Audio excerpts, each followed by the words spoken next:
How you guys doing today? It's Anthony Ganji. Welcome to another episode of Chair Talk. Hey guys, it's been requested that I do a breakdown of this interview here with Jennifer Soto. If you guys are not familiar with the case, this is the Madeline Soto case, which revolves around the disappearance of the murder of a 13-year-old girl named Madeline Soto. And this happened in February of 2024. This interview here was a day after she was reported missing. So this video is about 7 months ago, but it's good to take a look at these videos because then you could revisit it with different knowledge. It provides a different context that can make you see things a bit differently. It's sort of like a hindsight bias.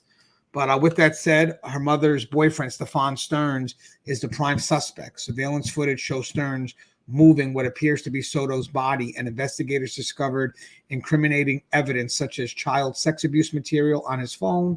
Stearns faces charges of first-degree murder and sexual abuse. Prosecutors are seeking the death penalty, and new investigative documents continue to shed light on the actions leading up to Soto's death. At this point, Jennifer Soto hasn't been charged with anything. But I'm going to quickly play a couple parts of the video. I'm not going to show the part with Stefan Stearns. And then I'm going to stop it a few times to let you know what my thoughts are. And again, it's a bit of a hindsight bias because we know where we're at now with this investigation. Now, the question is there anything during this interview that could showcase that the mother is being deceptive? I didn't say outright lying, but that she's being deceptive. So again, let's just take a look at this.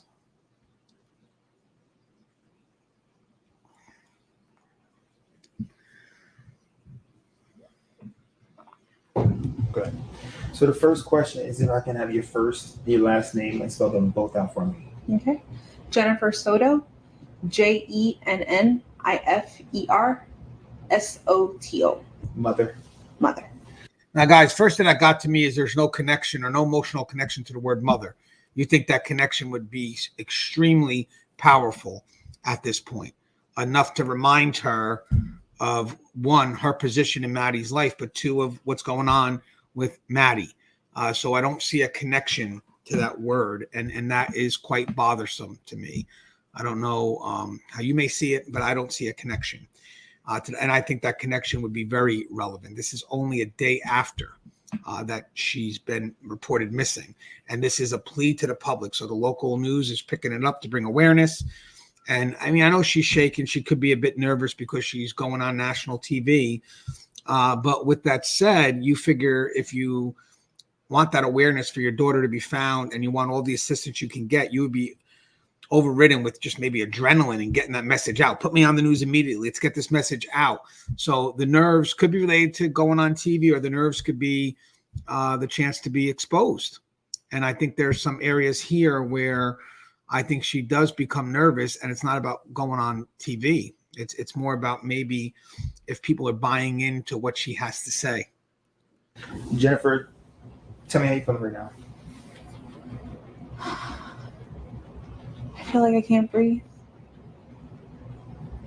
All I keep thinking about is, where is she? Is she safe? Is she okay? But we're all a wreck. My entire family is a mess.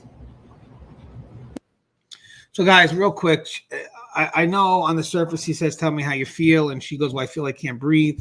I mean, it's really not a feeling. And then she goes into actually talking about how her family may feel. You know, we feel a wreck. I think there's no ownership to her direct feelings. So she's able to share into how her family feels by quickly going into, my family's a wreck or whatnot. But I don't really hear much about how she specifically feels. I think that's important. I think that she didn't say, I feel devastated. I feel scared. I mean, there's a lot of emotions she can pull from. But instead, when there is a chance for her to explain feelings, she kind of partners up with her family, say we're a wreck, we're this. It's like as if she didn't take ownership to those feelings. She wind up sharing with the feelings of her family. We is a partnership word. We're just so worried. We're just so worried. When did you first realize, or when did you file a missing report? We filed a missing report. We called the police. So guys, I want to mention something real quick, and then we can let it play out for a little bit. Is I think this is the part that could have been scripted between her and Stefan, hypothetically. Just my opinion, because this is the part where you know the pressure is going to come. That's why the moment he asks this question, she swallows deep, and I feel as if she's reading from a prepared script. And the reason why I believe the script could be prepared is because at one point there's a distraction, which kind of like she smiles it away, which is to me a bit unique too, because if there was a distraction, I'm trying to get this message out, I would be a little bit more frustrated. But in my mind, I think she smiled because this was a break. This was a chance for her to regain her thoughts and then go ahead and revisit. And if you notice, she goes right back to the same speech. She even corrects herself, at the same moment. She wasn't dropped off at the school. She was dropped off by the school, and then she walked. I mean, it's almost verbatim from what she said prior to the distraction. So I think at this point here, it is a prepared script, and then she welcomes the distraction to kind of get her thoughts together. That's why there's a little bit of a smile or a little bit of relief. Let me just back it up so you can see this whole segment, and watch when she swallows. I think she swallows deep right before this question, because this is the question she's most concerned about, which would be the question that in our mind we would want out. If that was me and my daughter's missing, let's get that out. This is when we last saw her, because this is the question that helps lead to her whereabouts, or hopefully can lead to her whereabouts. And then there'll be moments later on where she does the swallow again. And it's actually, she states something, swallows, and it states something again and swallows. And I'll get to that when we show it. But this is right before, and I think this part is prepared. This could have been a discussion that her and Stefan had prior to making the phone calls and notifying the police and ultimately notifying the media. We're just so worried. When did you first realize, or when did you file a missing report? We filed a missing report. We called the police at like 4:45 yesterday, 4:45 p.m. But she actually went missing early that morning, around between 8:45 and 9 o'clock in the morning. She went missing. We had dropped her off close to the school. She wanted to walk the rest of the way. Sorry.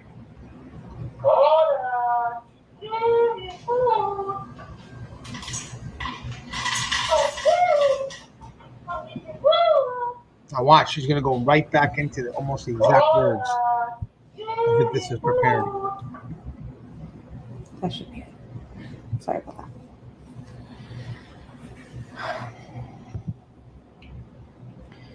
We dropped her off at school, close to school.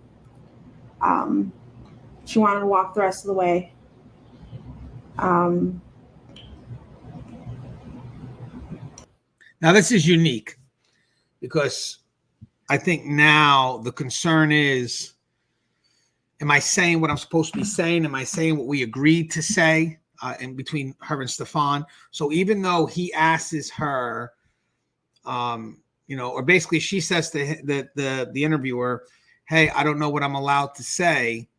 The interviewer automatically thinks she's talking about the police, that it's her discussion with the police, and she doesn't know what she's allowed to say, which is not correct, because later on in this interview, and you'll see, she talks very freely about what's going on with the investigation. I think this part here, when she talks about, I don't know what I'm allowed to say, may be related more towards the script and more towards the dialogue she could have had with Stefan.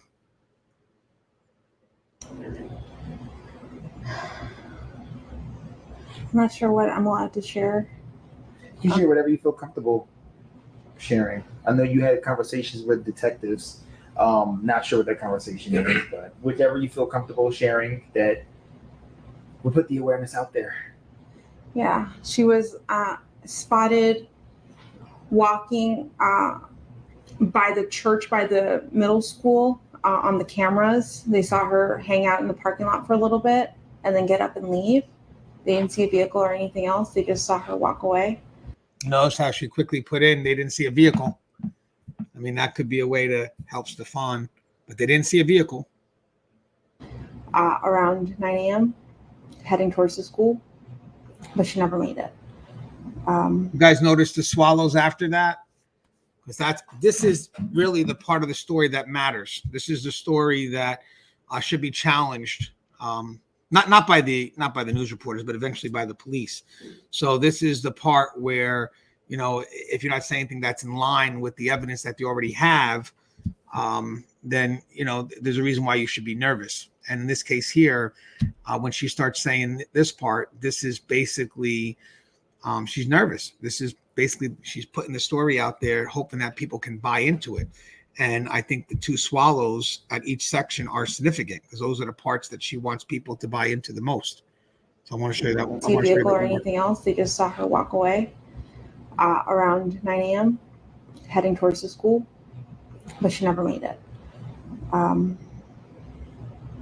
What has the school said? Have you get in contact with the school? Yes. And she knows she never made it to the school. So that's why she had no problem saying that part. But the part where right before that, as you can tell, she swallowed deep on both those lines. That they're doing everything they can. They've given me all their resources. The principals called me. They've looked at their cameras.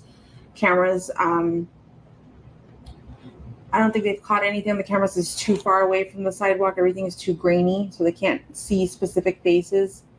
But they've looked. So that's unique. Everything's grainy. They can't see specific faces. Again, I thought that was unique. Kind of relates to didn't have go into a vehicle. So this could be a reassurance, not even just for her, but also for Stefan, who's right next to her. I'm just waiting to hear anything else from them. Is this normal behavior? Not at all. To just not show up or call or text or anything? Not at all, no. She, from time to time, she will leave her cell phone at home accidentally, and that's actually what happened yesterday. She left her phone at home. From time to time, she accidentally leaves her phone at home, and that's actually what happened. Yes, that word actually is a comparison word. So like, okay, so what would be the opposite of that is maybe that she was taken and she didn't get a chance to take her phone, that she was taken from the home and it was purposely forgotten because that person may not want to have been tracked. So that word actually is very telling. She's comparing something there. From time to time, she will leave her cell phone at home accidentally, and that's actually what happened yesterday. She left her phone at home. She went to school. But that happens from time to time. She's got ADHD. Her memory, she's very forgetful. She's not very confident with that statement. You could see her shoulder go up. So I think this is more of just trying to create buy-in. So basically, you said she forgot her phone, and now you're also going to add that she has ADHD. So that's a further, it's like she's qualifying her statement to create buy-in, but she's not confident with that because as she said it, her shoulder went up. School. But that happens from time to time. She's got ADHD. Her memory, she's very forgetful. So yeah, there's no way to track her right now because the detectives don't have her phone. And there's no way to track her. But this isn't normal behavior now. What was the last thing, I guess, the conversation that you two had, you and your daughter? We spoke about her birthday party. She had a birthday party on Sunday. So you figure there would be some emotion connected to all this sharing. What's the last thing you said to your daughter? And you would be extremely emotional because you'll be bringing your daughter back into your memory and reliving that last moment when you saw her alive. And there's just no emotion here. Thing, I guess, the conversation that you two had, you and your daughter. We spoke about her birthday party. She had a birthday party on Sunday. She had a great time. I couldn't make it because I was working, but she had an amazing time. She was so happy with all her gifts. I told her good night, and that was it. I wasn't the one who took her to school in the morning. That was my partner. But yeah. And it's funny because even though she said just now she wasn't the one that took her to school, it was her partner. And I'm gonna explore the word partner because I know that's used a lot lately. I know the word partner it's a different world we live in. So sometimes when you have people that are dating, they may use the word partner, but he's also right next to you. So, I mean, you could have said Steve, or you could have said my boyfriend. I just felt like my partner also created a bit of a separation there. But again, you really can't go by that now because times have changed. But you notice at the very beginning, she said we, when it came to dropping her off. And now it's not me, it's my partner. I think she's separating herself. I think at the very beginning, we was the story that they put together. That's why in her mind, I guess when they put the story together, she kind of mixed the we with that. So basically we created the story together. Now it's we. But at this point, when it's about the moment of, dropping her off, now it's about what happened. Now it's I. Now it wasn't me. It was my partner. I didn't mean to say I. It wasn't me. It's my partner. I was the one who took her to school in the morning. That was my partner. Hey, from her now. There's a separation there. The parents have gone out to search. And, yeah, that was it. I was the one who took her to school in the morning. That was my partner. But yeah. A lot different than what was said at the beginning. 13. She's 13 years old. Yes. 13. Madeline.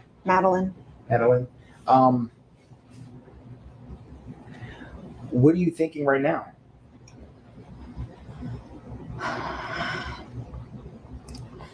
In my heart, I feel like somebody took her. This isn't like her to just pick up and run away, or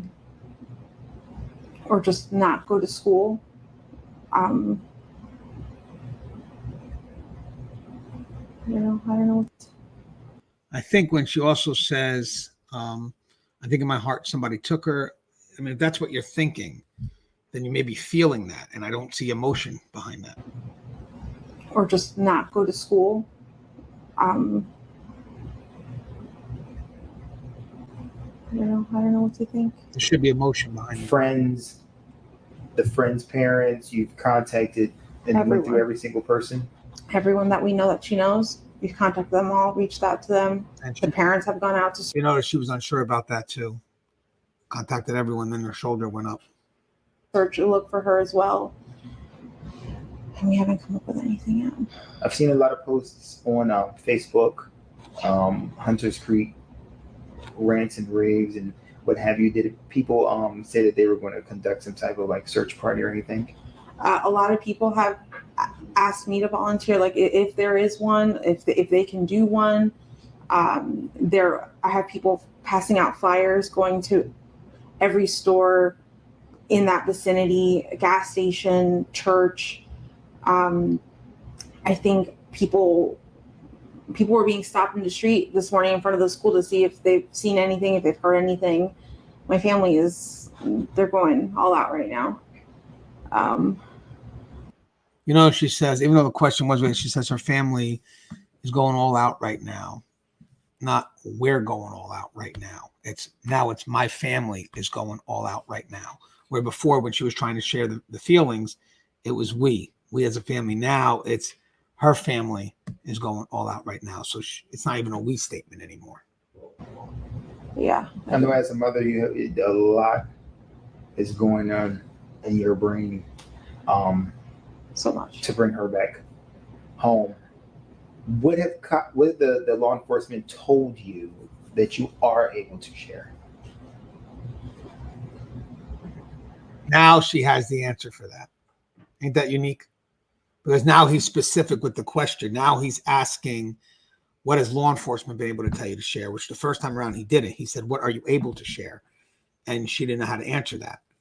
But now when he specifies and says, what has law enforcement told you been able to share? Now she knows, and pretty specific. I mean, that they're doing the best they can. They've had detectives come out, interview us. They took a piece of her clothing for the canine dog to see if they can sniff her out. I'm not sure when that's being done. Do you have any inkling where she possibly could be? Like if you would say, okay, last time I went to work and came back, she was at James' house or Sabrina's house, and maybe I forgot to check that house, or she played at this park one week and maybe she went back there or something like that. We've looked everywhere we could have thought, and anywhere she would have been. She would have known to wait for me at the school. But we did check where if she could have walked. My mom's office is close to the school. We checked there. We checked the walking paths that she could have taken. We've checked all of her friend's house. I think we've checked everywhere I could think of, honestly. What do you think? I thought that was unique. So as she's going through, telling you every possible way, or every possible spot that they checked, I think she knows deep down there's one more spot that they haven't checked, and that's the spot where she knows the body to be, or at least Stefan knows, and that's why she qualifies her statement by, because it's the first time that she actually truly does this, where she says, "We checked honestly," and so she adds that little word at the end of that question. Watch. Checked all of her friend's house. I think we've checked everywhere I could think of, honestly. What do you think? Oh gosh, I just had it tip of my tongue. What was she wearing? She was last seen wearing a green hoodie, black shorts, white Crocs, a black JanSport backpack with gray hibiscus flowers on it. That's about it. And you said this is not like her. Not at all. To run away, an argument, anything like that to provoke her? She's never done anything like this, no. And we haven't had any arguments recently to have this outcome. We haven't had any arguments like this recently. It's interesting. Arguments to have this outcome. What school? Hunters Creek Middle School. Tom, any questions? No. Is there anything that you think our viewers would need to know about the way you're feeling, the way the family's feeling, Madeline? We are desperate for any answers, anything that you could do to help. I'm here for it. Just please, if you see my daughter, just please bring her home. I just hope you're okay, Maddie. I hope you're safe. I hope you're not hurt. I just hope she's okay. When did you notice that she was missing? Because this was at the beginning of the morning. She got dropped off in the morning. We did not notice until after school pickup at 4 o'clock when I went to go pick her up, and she wasn't at school. So we're going in 24 hours now. Yeah. Just about. Yeah. Nothing. No word. No text message. No messages anywhere from her. I've looked at all her social medias. I've looked at all her games she could have played with. Any app. No weird conversations. Nothing strange. Everything was conversations with just normal friends or us. She knows how to get home by herself, as if, like, let's just say, to take a bus or an Uber or something like that. She would know how to get home alone, correct? I'm not sure. I don't know if she would know how to get home. Maybe, if someone got in the car with her and if she pointed the way, what roads, she probably could figure out how to get, but like, does she know her full address? I don't think she does. See, that question she was extremely comfortable with. If you notice, she answers that question a lot different than the other questions. And that question was something that she could be honest with. But look how the tension stops and she's pretty much... I'm not sure. I don't know if she would know how to get home. Maybe, if someone I'm thinking if someone got in the car with her and if she pointed the way, what roads, she probably could figure out how to get. But like, does she know her full address? I don't think she does. Which would give me it just puts in my brain that she always comes home with someone. She always comes home So with me. there's no need for her to really learn. Okay. And you said no time? I think that was everything. All right. All right, so I'm not going to do that one just yet. But hopefully I gave you guys a little insight. Hopefully you guys enjoyed the video, and let me know what you think. As always, guys, stay safe.